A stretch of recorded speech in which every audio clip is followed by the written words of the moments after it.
Hey everybody, I'm Bob, and of course this is Elliot Norris, my mustache. Today I wanted to do a special video on how I use Sudden Death from Death Grip and Vintage Grooming. So this is a no heat, room temperature, strong wax. As you can see, it's hard. So the way that you vary the consistency and the pliability to go into your mustache is by how much you rub it between your fingers. For most of my mustache, and as you can see, this is a pretty big mustache, I will rub a lot and put it through, and then I will go back through and only rub a little and then go back over it and really put a lot more in the ends, and then that really holds it well. So with a no heat, room temperature, strong wax, you have to remember you want it back at this stage at the end. So sometimes you got to give it just a little bit of time to set or go back to its original consistency. So what I'm going to do is I'm going to speed things up and then kind of show you at the end. One of the things I want to remind you is make sure your hands are clean, your mustache is clean and dry, no balms, no oils, and make sure it's not wet. For me, I have found that having a dry mustache is the best way I can get the wax to kind of stick in there and do what I want. So without further ado, let's jump right into this.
Alrighty, so the only thing I've done now after that video was I went outside for about 5 minutes. It's pretty chilly here in Central Virginia.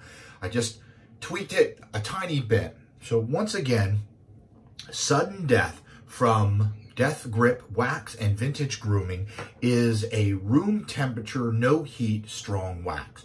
So this is the can I originally got from them, and you can see it doesn't have any markings on it. This was before it was in stores. I liked it so much that that's what I used when I entered the National Beard and Mustache Championship Handlebar category. I used this very can. So in summary, as you can see, at room temperature, it's a stiff wax.